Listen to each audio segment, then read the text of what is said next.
Back to the Spot the Ball. Welcome back to the Spot the Ball podcast. This is your host, Ron Wells, and your boy. Willie Love, my boy's be smooth today. Woo, look at the baby. Para Suavemente. Yo, this is going to be a fun Spot the Ball podcast. Brought to you by MyBillReview.com. MyBillReview.com saves you money on all your essential services needs.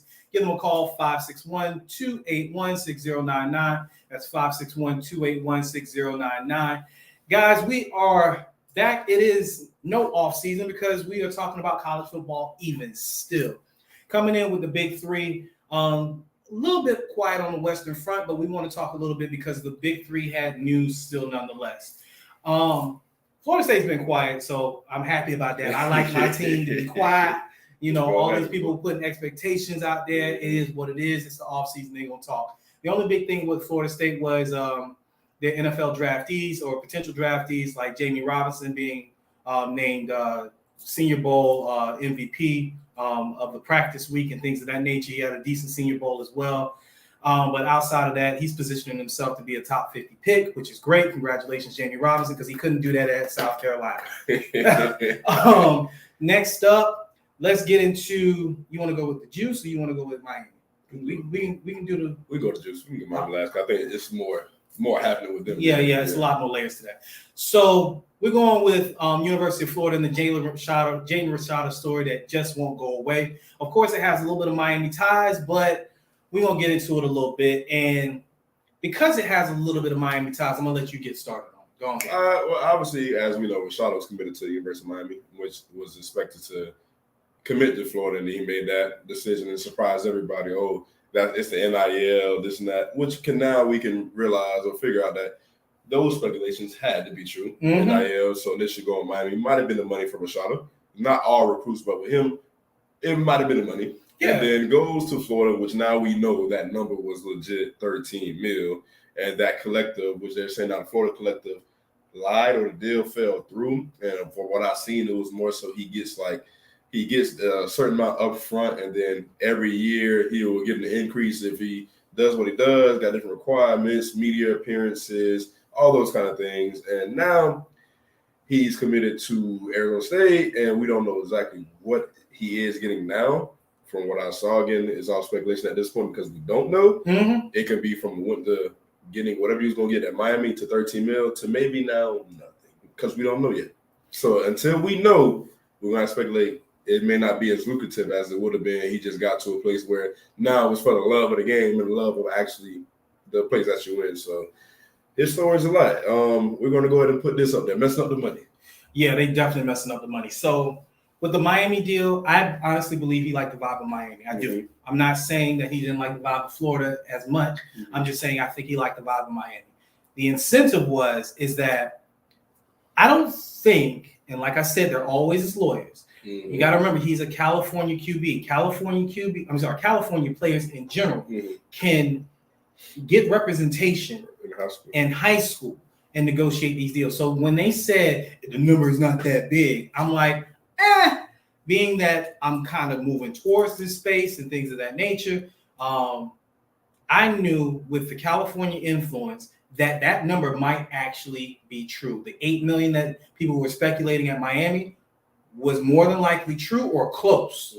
It might have been 6, it might have been 8, but people were thinking there's no way he could get more than Nico, who got $2 million, and we know it's $2 million. Like $2 million over 4 years. Now, these things do have appearance fees attached to it because you want to make sure when you're giving this person this money, if they have an appearance fee to be in Coral Gables or in Gainesville, Florida, then they can't transfer and still take your money. Make sense? Right. So the incentive-laden parts of this deal and the upfront signing bonuses per se being paid out upon signing and committing to an institution and then making appearance fees in the offseason, that happens. Like that I know happens for a fact. So when the speculation was the deal was now $13 million, and everybody and their mama from 247 Sports to Rivals to CNN to whomever had a voice kept saying, I know the number's big, but it's not that big.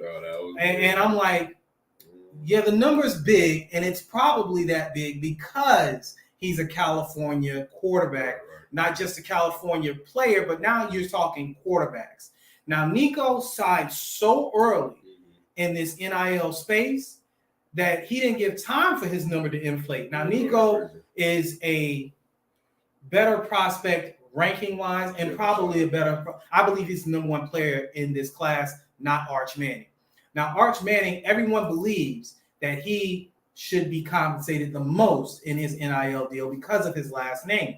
That is the nephew of Peyton and Eli Manning. That is the son of their brother Cooper Manning, the oldest Manning brother, who basically got disqualified from football because of a spinal issue, and he couldn't play football after high school.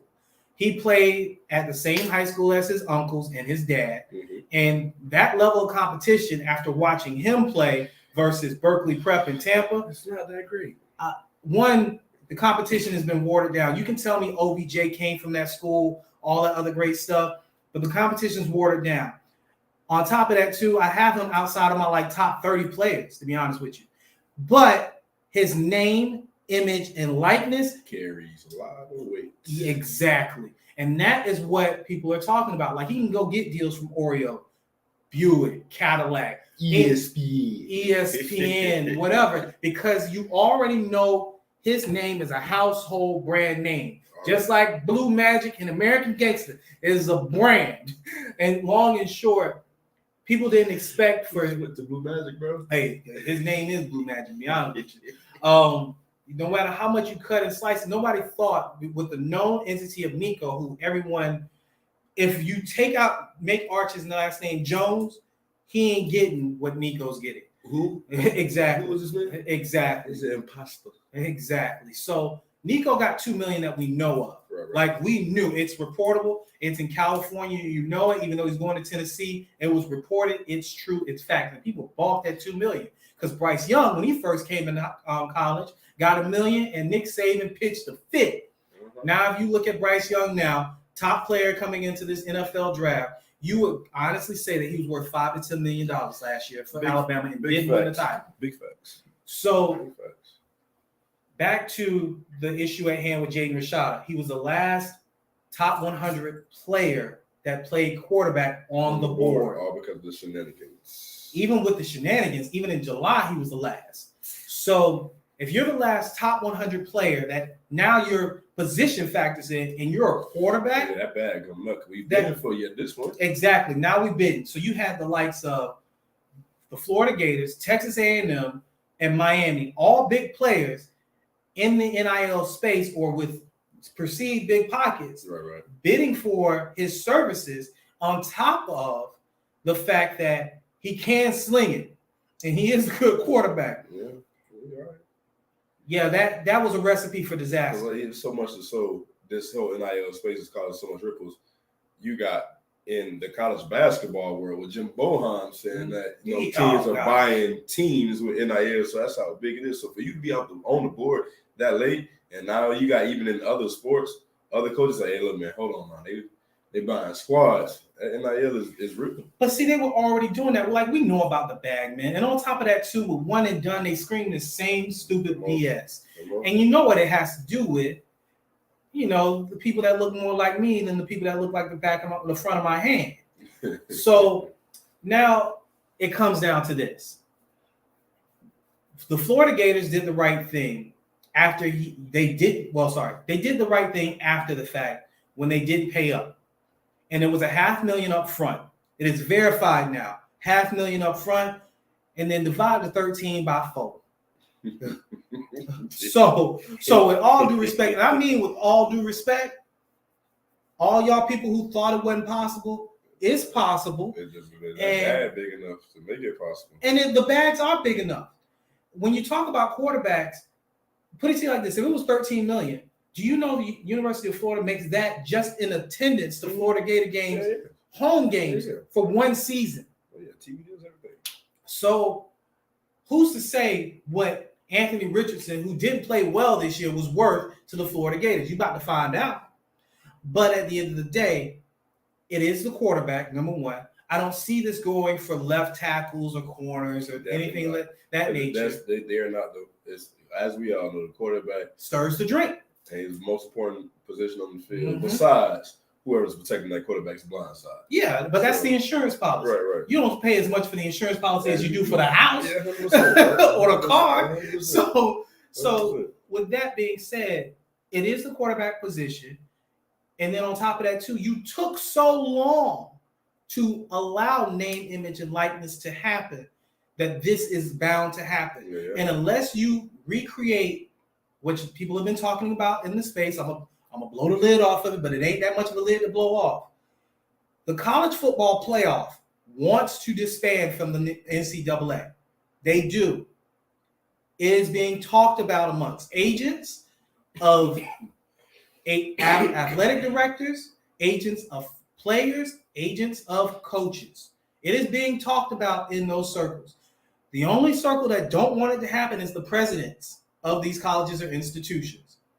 But if they break away, which may happen faster than you think because there's billions at stake, like $500 billion at stake in the next 10 years. If they break away and there's 75 schools in the college football playoff. Not January Madness. Oh my gosh. So I don't think it's going to be January Madness, but what I'm saying is they will be the governing body, not the NCAA. And what will end up happening is you have 4 or 5 conferences or 4 or 5 divisions, and those divisions play each other until a rotating schedules commence and so on and so forth. That's what's being talked about. But at the end of the day, that entity will collectively bargain with high school players. That's going to be a headache coming soon. See, and I don't think that's a headache. I think that actually will start to govern the system. And now you'll get your salary cap. If they're smart, they'll be like baseball and won't have one. Or they'll be like basketball and have a floating cap. But at the end of the day, that's where it's going. Yeah, and I'm glad to see. Hey, look, it's going. But this other BS that's been put out there that it's a Title IX issue, it is not. You don't have enough women. Title IX, if people don't know what it is, Title IX is basically the law that governs college funding for athletics. And if there's not enough demand for a particular sport, then you don't have to create a women's division of that sport. So if there's not enough women who want to play football or enough women who want to play football, then they don't have to create a women's football. What they can do is allow the few women who want to play and can make a team join college football with the men. Like there's a couple women who have played college football who have played kickers and some receiving positions, so on and so forth. You don't hear about them as much, but there has been. So this is not a Title IX issue. So anybody trying to make NIL, hey, these men are getting paid more than these women, NIL is not for that. Name, image, and likeness is an individual thing. So if I'm an individual and I command a certain, how much am I worth to a brand, my name, my image, my likeness is worth being attached to this brand or this collective, then so be it. I don't have to be equitably paid to the next person. And that was the initial issue when it became the NIL. Like, how are these kids going to be paid? Is one kid going to get 10 mil, another kid going to get 20,000? That's what it is. Yeah. What are you bringing forth to our program? If you're not bringing forth the flavor, the juice, the sexiness to the program, you're not going to get paid as such. And I have not heard a case so far about locker rooms splitting because of NIL, which is surprising because initially that's what a lot of people thought was. But that was the thing they wanted to put in people's head. They want to say that these young men who look not like them are going to squabble over this because they say, well, what you making? What you making? All right, so, hey, let me look what's up now. Well, you get your own bag. Last time I checked, do you see the 12th man on the bench in the NBA complaining about what LeBron made? Nope. Do you see the kicker caring about what Peyton Manning was making? Nope. That's Pat McAfee. That boy was raw. Pat McAfee was raw, and he didn't care about Peyton Manning's salary. So to get back to the main issue at hand, UF, after the fact, did what they were supposed to do because there were going to be lawyers if they didn't let him out of that NIL. That's right. Or let him out of his national letter of intent. It's going to be ugly. It was going to be lawyers. And now there still might be lawyers, but those numbers were verified and true, and you can say whatever you want, but you can't talk bad about Jaden Rashada because he got what he negotiated. And people decided they wanted to pay him, but those people also reneged on the deal. And so now it's time for me to slide, so you can't get mad at it. Exactly. He didn't do anything wrong. Jaden Rashada, his representation, didn't do anything wrong. You can't talk. The only people that did wrong was the UF collective who didn't want to pay, and they did it outside of the period in which they could withdraw. You heard that? We can't talk numbers. We don't under numbers. Exactly. Man, so going towards Miami, like I said, even still, we have a play over there. Antoine Jackson just asked to be released from his NLI. Obviously, Kevin Steele may have been in play with that. We're going to Bama, or it can be that man's in love and want to go be by his girlfriend. So we hearing Eastern Carolina, Colorado in the mix, whatever. But Antoine Jackson just asked for his release in the NLI. I wanted to ask about that, but that just happened today. And it's too fresh for me. I wanted to ask about that. Because you don't really see no articles about it. Like, you see the headline, but there's nothing diving deep into it. Yeah. And so it's very, very brand spanking new. But again, like I say, still is the Bama. Lance Guidry, which was at Marshall, was set to go to Tulane, which now Miami has to give them, per report, a hefty buyout. So they come in top 3 defense. I guess Rui said he got the bag. But no, this is the same thing they did with Manny. Yeah.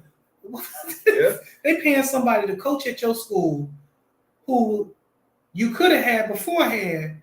You really just went and hired him to begin with. But I guess it's crazy. Sometimes they say, "Hey, look, my boy, you got to prove it. Before I bring you in."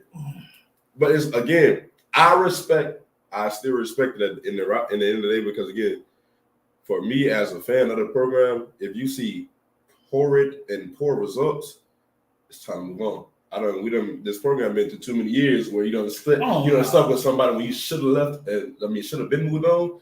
And now, year one, all right, offense was terrible. Let's move on. Defense had its moments. It had its spotlight. It had its shine, what have you. But still, it wasn't what it used to be. It's time to move on. Yeah. And so you bring in a guy that's top 3 nationally. Granted, it's at Marshall. No. He did what he was supposed to do versus the competition that he faced at Marshall. So if you can get the most out of your players out there, now you bring it to another cream of the crop, another talent landscape, and you can get the most out of them in that same scheme to get them to emulate at least something that you did out there. Mm-hmm. That's something to hang your hat on. Well, with defenses, just to interject a little bit, with defenses, it's supposed to be a little bit quicker than the offense. Personnel will be a little bit of an issue, but not much of an issue because it's defense. And it's a more reactionary. It's a hybrid type defense. Talking about 3-2, I'm talking about 4-2-5 type thing. You know what I mean? So it's like you're more so. And now, a lot of people play that already. Yeah, so 4-2-5, 3-3-5. So there's a lot of speed. That's what's down there. You're not going and getting real stocky, beefy linebackers to play a base 4-3 or a 3-4 and got a lot of edge rushers. So we talking about now Cyrus Moss and Najee Kelly and Malik Allen, Malik Curtis. What's the kid last name? Malik Bryant, yes. Coming out of that in that linebacker position, that star position, they can now thrive in that scheme.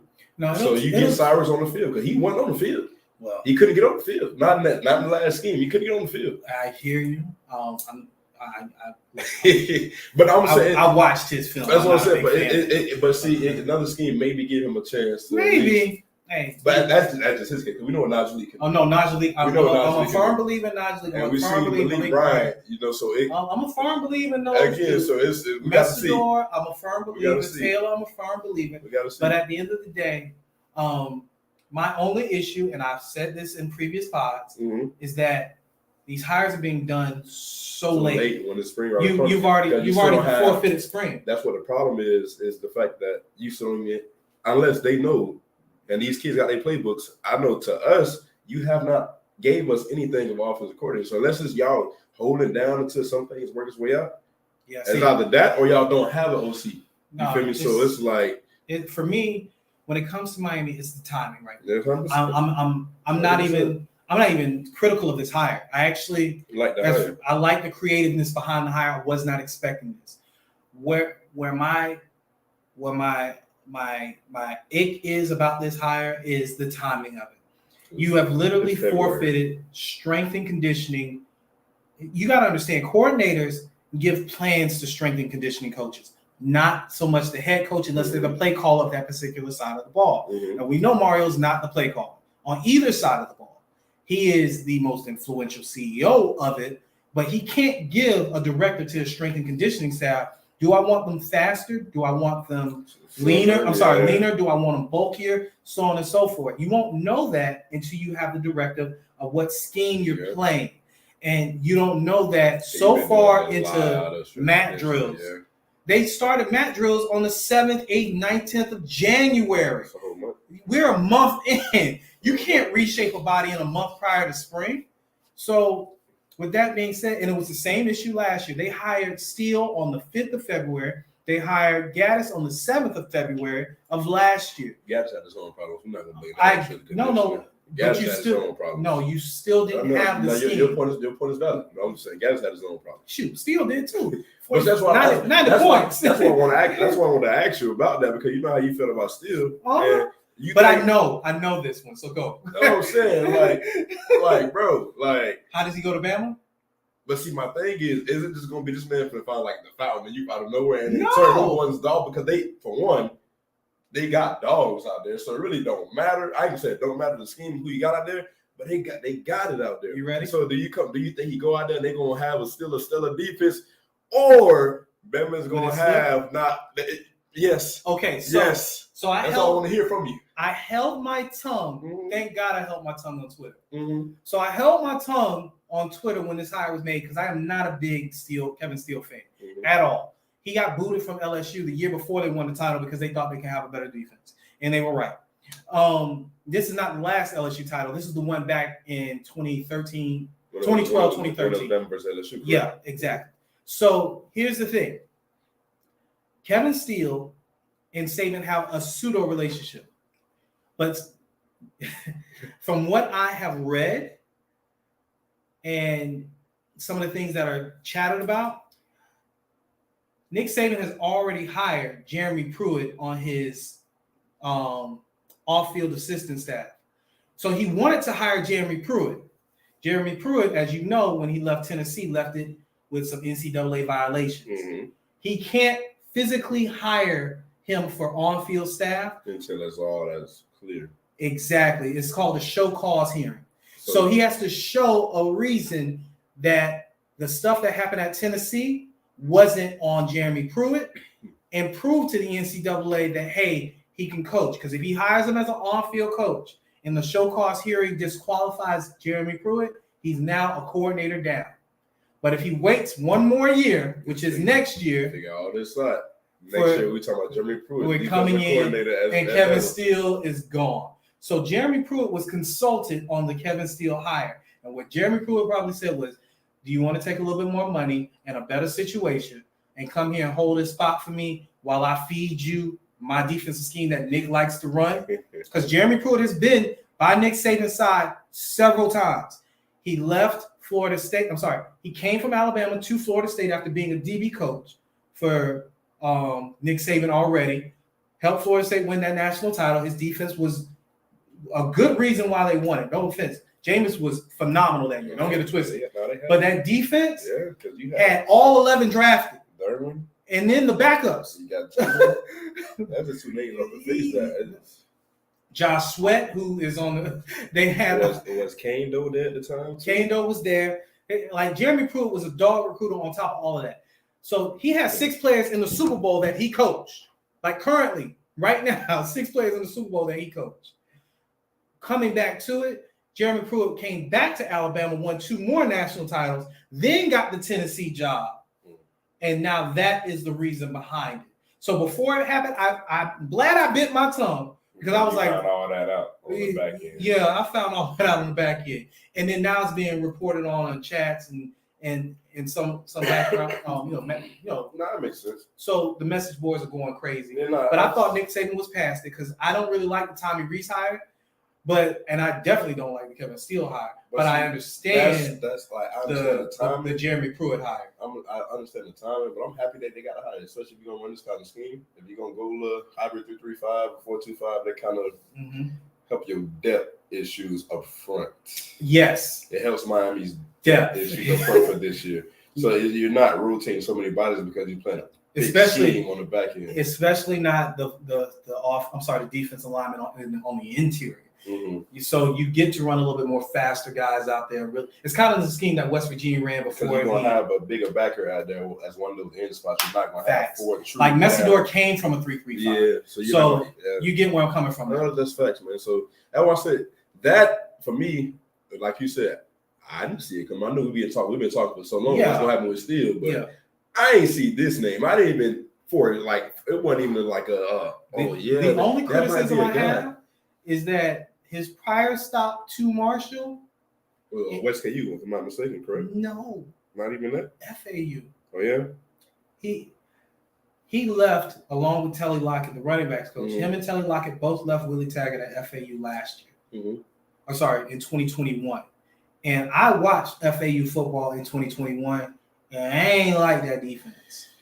So again, we're gonna see what different personnel. No, but Marshall played so much better. I watched a lot of Marshall football because a running back from Florida State who I had an affinity for, who couldn't stay healthy at Florida State, Kalen LeBron. Now he's going to the league. I was watching them for that, and they held Notre Dame down like any other team did this year.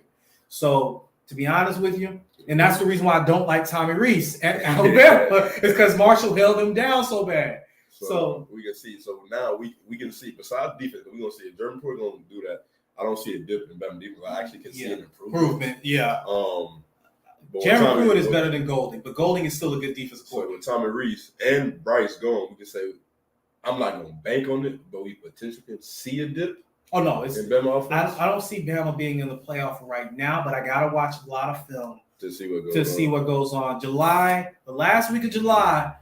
We're going to give you our preseason picks for who's winning conferences, who's going to be the fresh team out the gate, that type of stuff. But I don't make those decisions right now. But as far as right now, I want to wait till spring. Man. I want to wait till spring.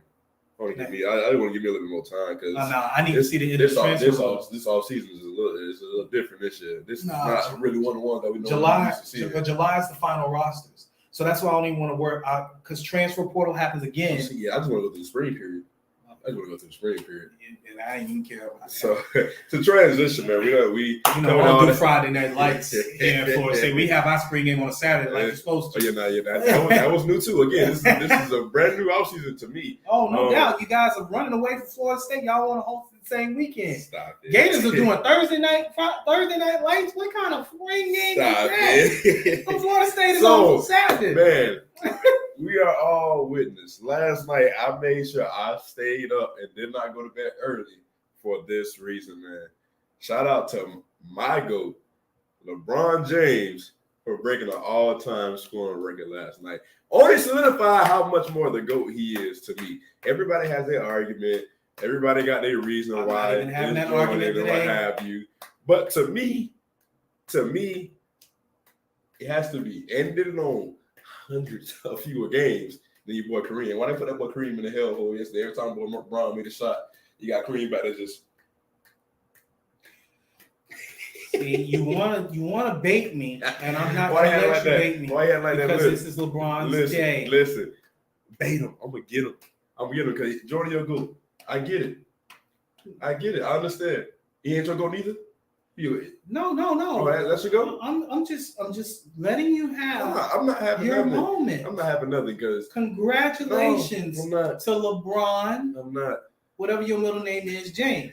Do you know his middle name? I don't. See, that's how you know he's not a GOAT. But either way, stop. You're going to tell me Jeffrey. Look, with all due respect, and I mean this Go ahead. From the bottom of my heart. Go ahead. LeBron James, Kobe Bryant, from the moment that they came into the league, I watched every single significant or seminal moment. I remember the team that Kobe Bryant scored his first points on. I remember the team that LeBron James scored his first points on. I've seen their first point, and I've seen their last, or their most recent, and the last point that you said like LeBron, so I'm retired today. I've seen all of LeBron, well, not all of LeBron's points, but I've seen all of his career, the full breadth of his career to this point. And when I tell you, I am so appreciative that I got to see it, and I'm still watching it and quote unquote witnessing it. That this was fun. Even if you want to have these discussions about GOAT and this and that and the third, I am so proud to have seen it. And to be honest with you, it was enjoyable last night. I stayed up to watch it. It was enjoyable. It stinks that his team is just not good right now. I'm not here to talk about his team. I'm just simply here to talk about him. And to see his consistency, even though he's had a few injury-riddled seasons the last 3 years, to see his consistency, to see the work that he puts in, how he's evolved over time, how the NBA has changed from the time that he started his first 4 seasons. Yeah, he was playing a closer brand of basketball to what Michael Jordan was playing when he retired. But his next 4 and the next 8 of his career, or next 6 of his career, so we're talking 20 years, 16 out of the last 20, it's just been a different game. It really has been a different game. But to see him thrive in 2 different forms of basketball, great career. And I just have so much respect and affinity for him. I ain't here to talk about the GOAT debate. He can have his little gloating and all that stuff. He is. But I'm not gonna talk about either. We're gonna get another day just so we can have that discussion. You can try all this because he is without knowing his middle name. He is. Because I know Kobe's middle name. I know Kareem's middle name. I know Kareem's name before he changed his name to Kareem. I know Larry's middle name. I know Irving's middle name. I know all these middle names. That's all good, but the LeBron James, I have no idea what his middle name is. I'm trying to look at it. Is his name French? LeBron. I know one other person named LeBron that is as old as him, and it stuns me still to this day. Shout out to my cousin-in-law LeBron Covington. Yes, he is 37 years old, and yes, his name is LeBron. But long and short, you can laugh when I take his name. What is his name? Raymond.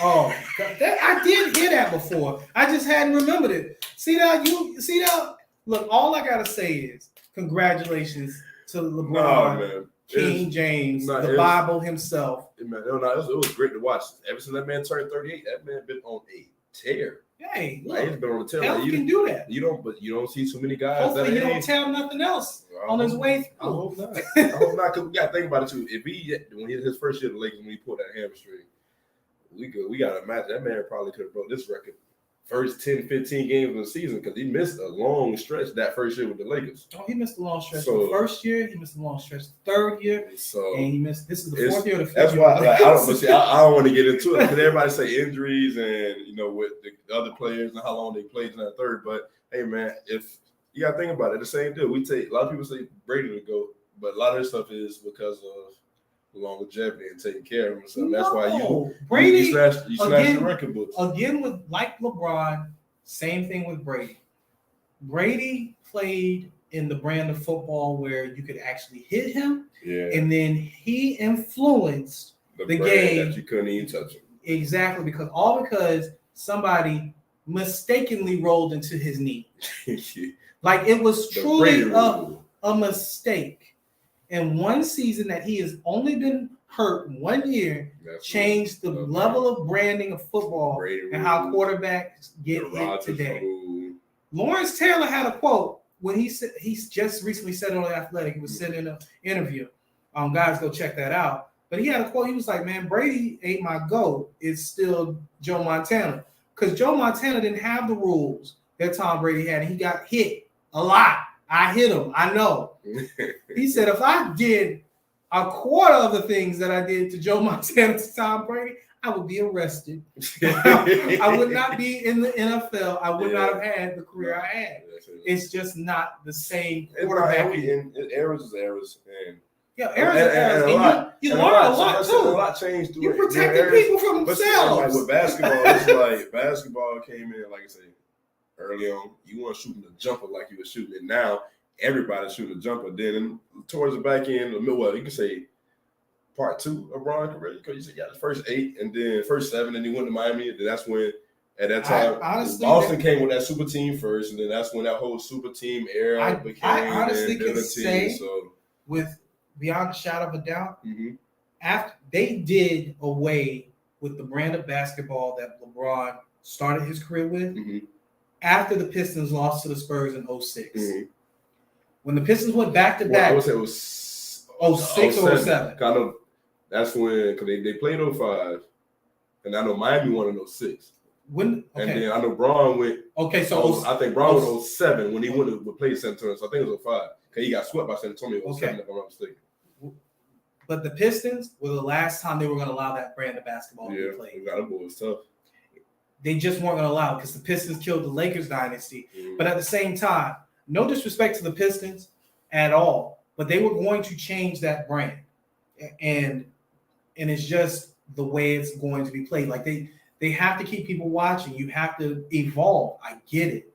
My thing is we've gone so far to a different space that Bron's game today does not look like the game that his game is still his game is so much so still similar to the older brand. So that's where you get the bully ball from, because it's like. But where do you see bullies? But see, you don't see him. That's what I'm saying. For him, it's the bully ball being how big he is. So him going and still driving. Him being big. I'm not saying he couldn't play in other areas. I'm not. No, I'm not saying. I'm saying he still plays in his play style is similar to back then. No, nobody was letting a 6'9" guy shoot a 3. But see, at the same time, he had to evolve in the same thing. He definitely had to. But I'm saying for his when Bron first came in the league, what Bron was doing, Bron was shooting jumpers. But Bron was going in the hole like reckless abandon. I'm not even debating that. So that's what I'm saying. With now the era is still being like them boys shooting a lot of jumpers. I'm just more saying his play style is still in the sense reminiscent.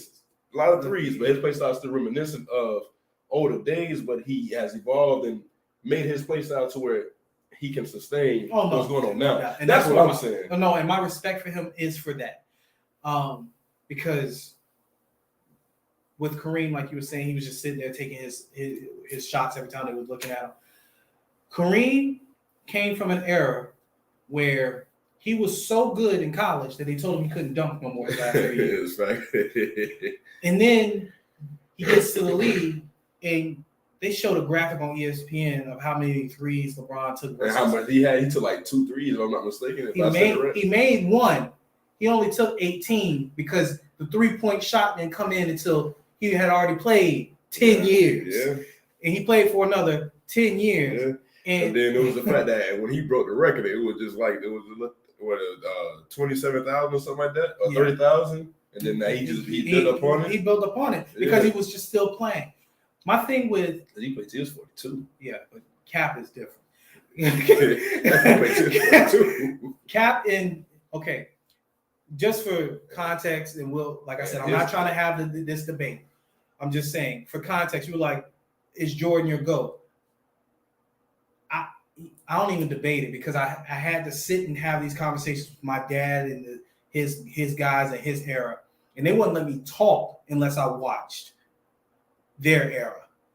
And for me, Cap and Jordan are my GOATs. Or you can call it Jordan because I watched the majority of his career. I was born in '85, but I understood basketball and I learned. No doubt, because the competition definitely is tough for them. Because again, like I said, now Bron came in that super, like I say, he came into it, but towards the back end, that's when that super team era became it. Like I said, Boston started it first. Yeah, that's what Miami created it, and everybody. And everybody's talking about these super teams. You got to remember there was just less teams back when MJ played. But everybody was spread and everybody was drafted. So don't get me wrong. And free agency didn't really start. Chicago drafted a dynasty now. So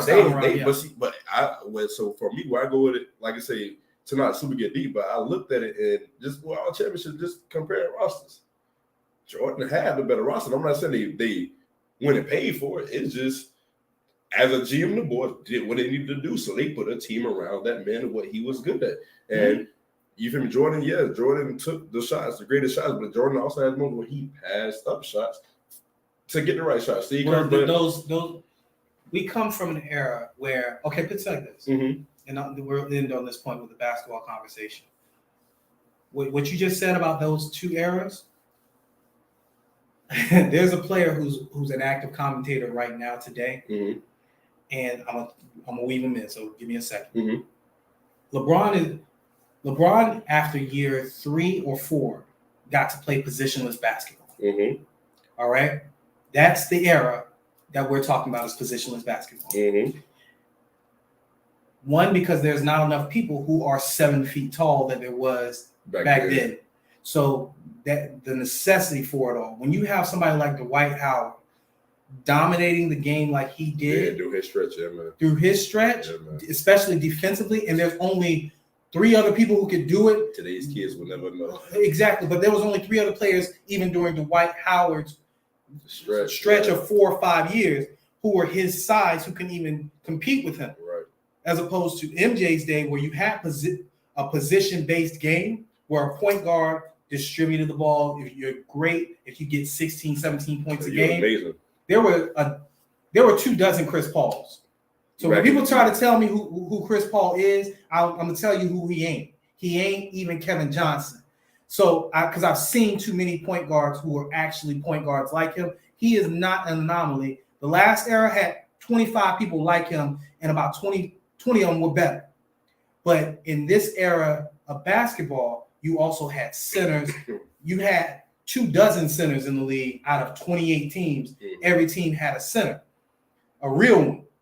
So 6'9" centers out here now. So when you talk about, hey, I'm playing point guard, I'm distributing. Hey, I'm playing shooting guard, I'm shooting. Hey, I'm playing small forward, I'm doing a little bit of point guard work. I'm doing a little bit of center work, and I'm also doing a little bit of shooting guard work. So there was, like I said, 24 Scottie Pippen types. Like, I'm not saying I'm not degrading Scottie. I'm just saying that there were other people like Scottie Pippen in the league who did what Scottie Pippen did.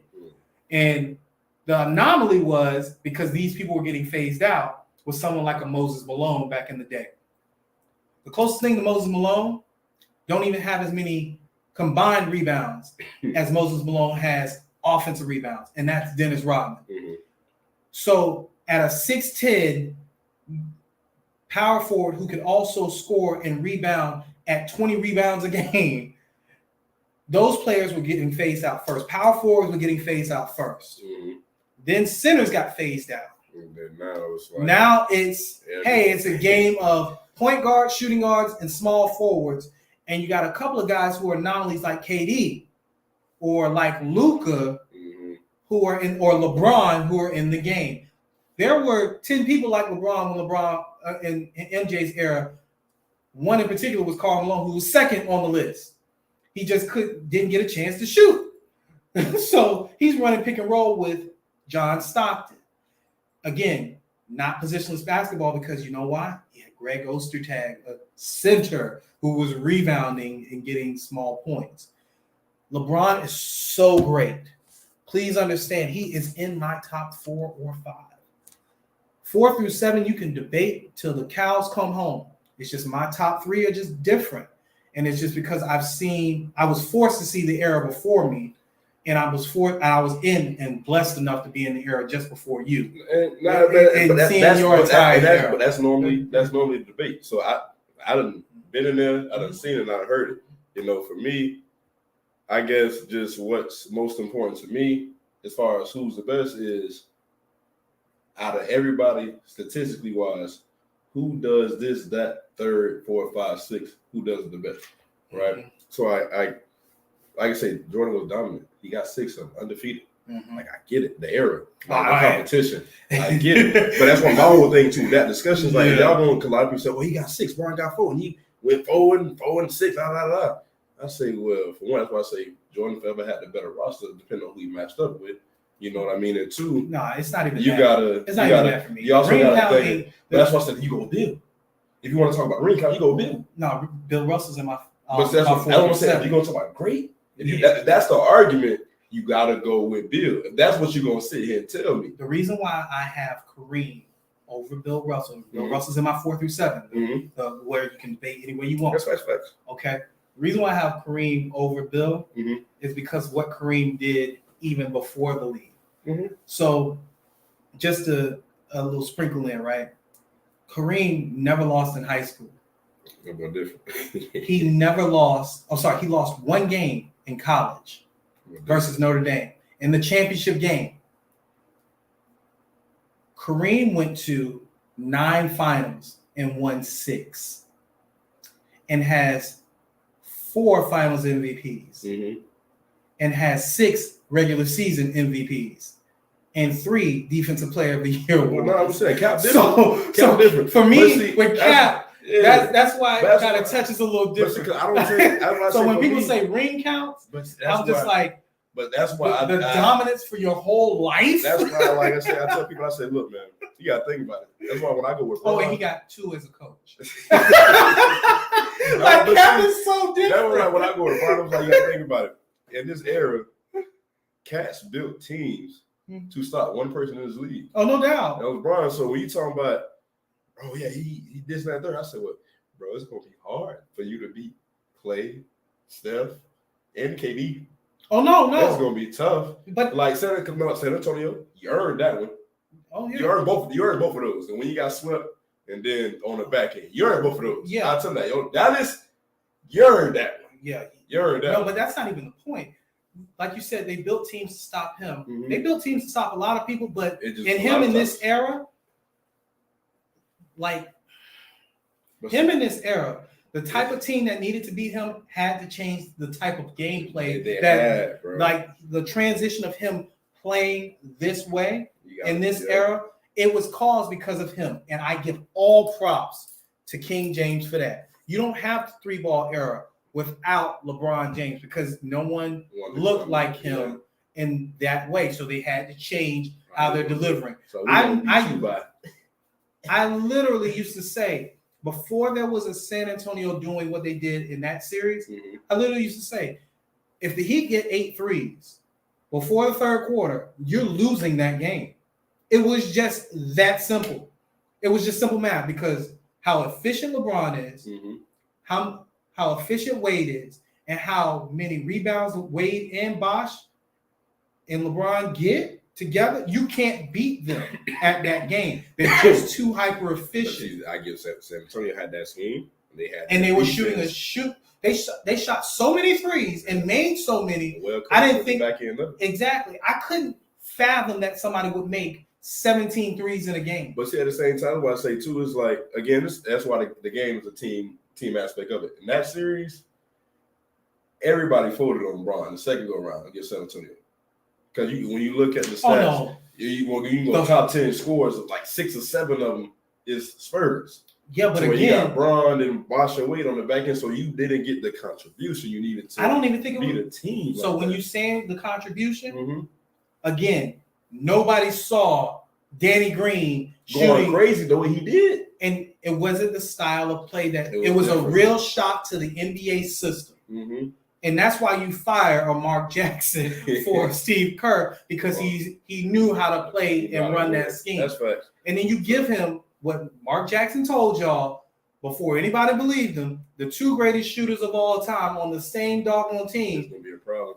On a team that didn't even have a top 100 shooter of all time and Danny Green, who lit you up. Now you give him that. I can run that Spurs system with a little bit of Phoenix. And I can do exactly what I need to do to beat LeBron. Yeah, it's facts. And then you add in KD in the mix, and it's like, because ain't no way when he got swept, we knew. But they had already lost 5-1, or was it? Yeah, it was 5-1 the first time they played Golden State before they came back and beat Golden State the following season. Yeah, because that's first year that LeBron was in. But see, that's when K-Love went out, Kyrie went out. That was a crazy year. Yeah, we got likes of Matthew Dellavedova. But they were already.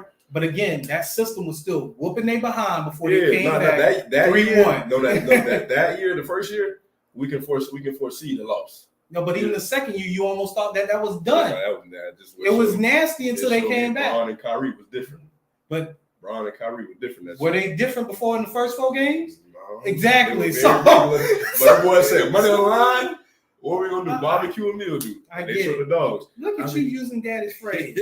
Barbecue So, meal. no, we'll definitely have a. We'll have a. You see how we can get going over that conversation? We can see when NFL is done, we can probably have more conversation when we definitely go back into basketball. We go into basketball within like the next 2 weeks, truthfully. Yeah. Because this is the time we said we're going to it after All-Star break. Things get going. So All-Star break is not this weekend coming up, but the next weekend. We got to talk about this because it just happened. I don't want to miss it. What's that? The Kyrie trade. Oh, yeah. So, Pat, you failed us. Look. You failed us, Pat. You should have got Kyrie from Miami. You failed us, though. They had to pay that boy. Who that? The less melanated shooting guard. What you talking about? A hero? Yeah, Tyler Hero. Less melanated shooting I can't call him the other one. So the Tyler Hero deal prohibited them from even trading. But it was that whole deal. The whole reason that prohibited it was a whole KD. It was KD and Kyrie, like, bro, what they gonna do type thing. So no, it had they had to sign something. You had to sign them because that Brooklyn was gone. That Brooklyn was like a standstill. So free agency was on pause because everybody trying to figure out. No doubt. What y'all doing? So I don't think Pat failed you. I'm trying to trade this time. No, but with this trade here, get Kyle Lowry out of it. You can't. Nobody wants. Yeah. So this trade with Dallas, right? Right. Everybody knew Dallas wanted him the most. Mm-hmm. Even back when this deal was going on back in July, everybody knew it. It's not a shock.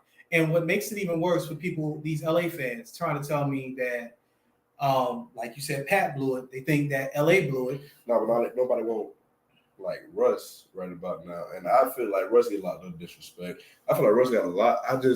Russ is good on a bad team. I don't know, but that's what I'm saying. I don't know if this is a team like that is very indicative of who Russ is, because we seen what Russ did in Washington. Mm-hmm. You know what I mean? So we seen what Russ did in Houston. Mm-hmm. I've never seen Russ at this caliber, and even still last night. Yeah, like his jumper is not what it used to be, but he made some big shot last night. Again, that team is just not constructed well enough to really compete. But there's a reason why they're not constructed well enough. So I hear you on that, but with the Kyrie trade, he goes to Dallas, plays with Luka. Mm-hmm. Kyrie has had enough experience playing with KD and Bron to know how to give up the ball. What I really think this trade boils down to is, and I don't think anybody has said this yet, Dallas, for the first time in a minute, has a second player that is an all-star, right? On top of that, too, you're going to really get to see if Luka can actually play with a superstar. Yeah, so it's not Kyrie trying to go get his bag. That is it's they complimented out there as a team, because it's like you got Kyrie, you got Luka, you got Tim Hardaway Jr. I'm not. It should work. That's on paper. That's what I'm saying. They got a well complemented team for what they want to do. But you just really don't know if they can put it all together yet, man. Now it's not even putting it together.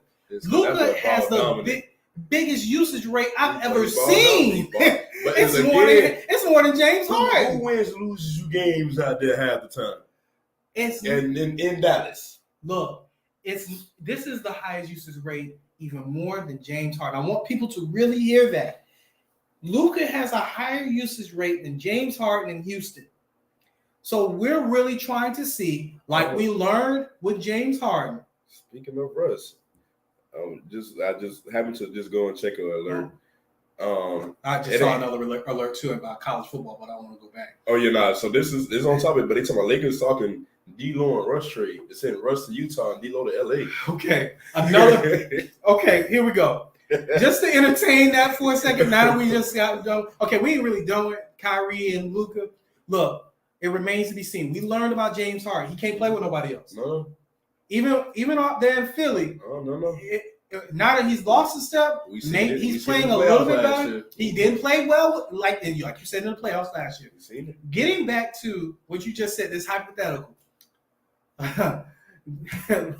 D'Lo going back to the Lakers, and for us, the money matches. All fine, well, and dandy. I would welcome Russ to go play with Ant-Man than to have D'Lo over there playing with Ant-Man right now. But see, I don't think Minnesota was going to work out anyway when they went and got Rudy Gobert. Oh, no doubt. Because that's where they lost me at with that. I'm like, you got Cat, and you got Rudy. How that's going to work? I didn't think that was going to work right then and there. Bruh, here's in D-Lo don't play with a faster pace, so I think it'll be a better fit. You need easy baskets for somebody like Gobert. Otherwise, he gets disinterested. He's not the defensive player that you need him to be. Mm-hmm. My problem with D-Lo and my problem with Cat, I have a problem with Cat too, is that they play at such a odd pace for the game of basketball to be successful that even though they get theirs, everybody else don't get theirs. Right. So it's not so much a selfish brand of basketball. It's just the pacing of it. Even though you see assists, you see rebounds, you see a crap ton of points, the pace throws off the unit and the flow of basketball. It's like they're playing jazz, which has no rhythm. It's up and down and all around. And the rest of the NBA is playing R&B. Yeah, you can do a mashup every once in a while. You're like, oh, yeah, that's a unique sound. But you're not doing mashups all the time. You're not doing mashups all the time. So getting back to it, can D'Lo work in LA is the bigger question. Not can Russ work in Minnesota. And that's to be seen. And here's the problem. Think of all the teams that D'Lo's been on. Golden State, been Minnesota, been to LA. Come on. I want you to really think. LA, he leaves, they start winning more with Lonzo. The Nets. See, that's why I was like, LA, they mistake, man. It's like, you think all the names they had. And if you don't say it. If you handle it the don't right way. Don't say it because you're going to get me to prompt me to say something else. Bro, bro. Don't say it. Bro. Bro, because when Braun had B.I., Don't they got B.I. there. I can't remember if Julius was there. When Braun was there, I know they had B.I. They had Julius. They had some guys that if they would have, you feel me, made money work, bring Braun in. We talking about you kept B.I., you kept Lonzo, no, you kept Julius. I'm not having this discussion. Oh my God, LA, we got LA. We got 4 minutes. Nah, we gotta go. We gotta talk Pro Bowl and Super Bowl. We gotta go. We'll table this for next week. Bro, we gotta go. All right, we gotta go. So Pro Bowl, man. Before we get to Super Bowl, Pro Bowl, man. Right, so look, man, we gonna talk about. All right, the Pro Bowl was fun, and all y'all people who didn't like the old format, this format was fun. For simple fact was, even old men playing flag football or guys who couldn't quite make it after college playing flag football, or if you couldn't make it after high school and you played intramural sports at your college, flag football is just fun, and people forget that they're not wearing pants, and things like Jalen Ramsey depleting Tyreek Hill happens because you're playing fast and then you react and do something dumb. It was, though. That was one within the rules of the game. I don't care. Some unnecessary roughness. Boy, ain't no way. I ain't seen that in the Pro Bowl in forever. I ain't seen that in 12 years. So I enjoyed Tyreek getting put on his backslide. That hit was harder than Sean Taylor on the kicker. Stop it. So my initial reaction when I saw that, I said, oh. When the last time you said, oh, in the Pro Bowl? When the last time you said that in the Pro Bowl? Because I know what old people do. Especially when you're playing a kid's game like flag football. Man, listen, bro. When the last time you watched Pro Bowl and you have to see something that you said, oh. Okay, they put flag football with 7-on-7 rules, and it was hilarious. And 50 yard. Oh, my God. We got Gino out there looking like Joe Montana. He's dotting it up. Corner routes. Out routes to Mark Andrews. He's dotting it up. You let professionals do something that people who ain't professionals do very well. They really say they said football is a kid's game. No, flag football is truly a kid's game. Boy, I'm sorry, they had fun. Diggs throwing picks to Diggs. Okay, but it was. They actually, you can see visibly. They were having fun. Way more fun than it is with the pass. Okay. Pass, but man, go ahead. Go. Okay, here's the thing. Flag football, if you want to put something in the context for the rest of the people out there, flag football is literally like telling Major League Baseball players that they can play T-ball in the All-Star game. Wiffle ball. Not even wiffle ball, just T-ball. You bringing it down to that low of a level. You were telling them that, hey, Ken Griffey Jr., hey, Aaron Judge, tee it up. Put the ball on the tee and have home run derby off of a tee. That is what you just did for grown men playing. He's like dotting it up. No, it was. I can dot it up in flag But see, in football. school, though, in the school, how they like now is like we gonna take if the Pro Bowl has been very well criticized for the lack of interest, entertainment. No, it was to very do that in entertaining. flag football, then throw the games in the mix of it too. Oh, it was yeah. different. That absolutely. Oh, and the quote from Derek Carr was hilarious. Yeah, if I would have played like this, they would have betrayed me. Come on. So it's like to see all of that and see how it made it so much fun. I'm not against this format no more because at first I didn't know what to expect. It was different. And they need to keep it in Vegas because I'm gonna go next year if it's in Vegas. Keep it in Vegas. I'm gonna go because that'll be right before my financial season really kicks up, and I can go and have some fun and watch some grown men who are professional athletes play a sport that I could play right now and do exceptionally well. Decently well. I ain't gonna say exceptionally. That I've learned what exceptional was playing flag football. I was like, I've seen people in my athletic experience. Football game I've seen him, and they just got there. level. They just got there. When last time you played flag football? Middle school? No, I actually did it. No, I'm talking about them. Oh, them? Oh, God, no. Nah, elementary. Could be. Elementary. They pot water. They pot water then. Yeah, they pot water in middle school. So. Yeah, but middle school PE was the last time they probably played flag football. They dominated then. They just this oh no.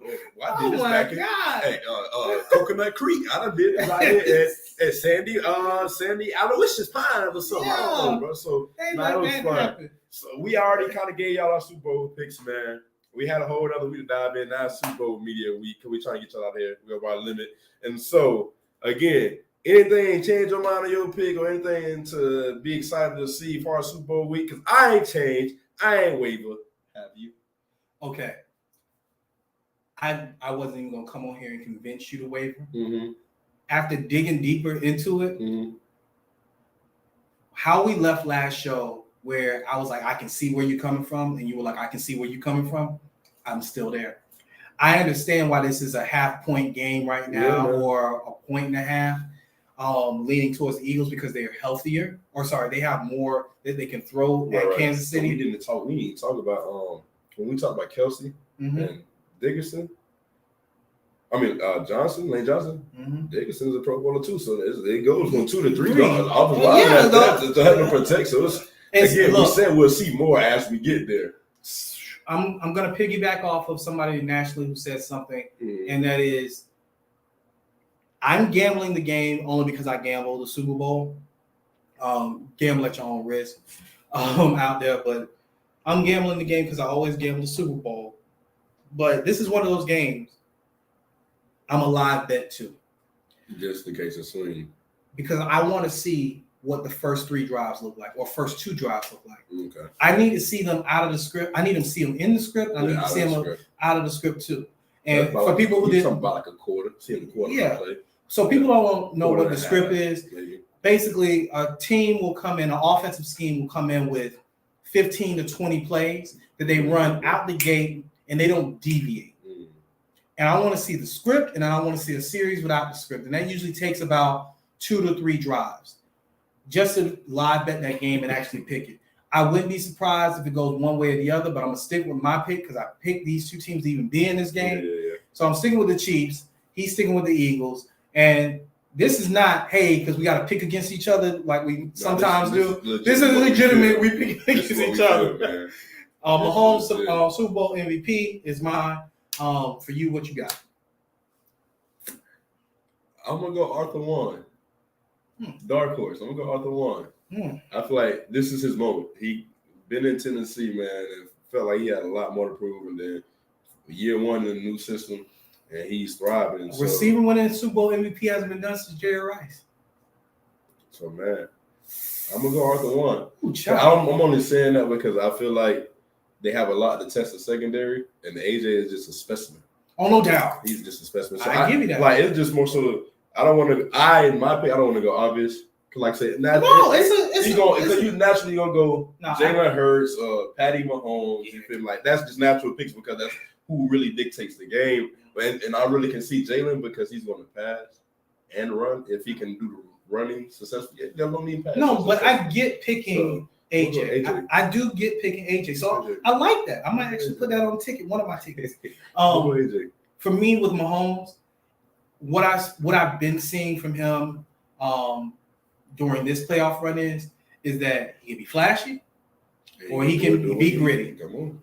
So he has too many styles that he can play to go out there and get the win. And if it's a gritty game, you're gonna pick the guy who's the quarterback. Now, if it's a flashy game, you might slip in a Pacheco or a Kelsey or Juju, depending on how many they catch. Man, either way, if this is a brawl type of football game, it's gonna be fun, just like the Cincinnati game. And if this is we say we in for a treat, then we get a Seattle Denver Broncos match. Well, I called that one. I can call my boy Eric right now. That man will tell you how I bet the entire clerk and comptroller's office and county criminal court division that Seattle was going to beat the brakes off of them. And they were like, it's Peyton Manning. It's Peyton Manning. I was like, you really don't know how many great NFL, man. Just go ahead and give me the script, bro.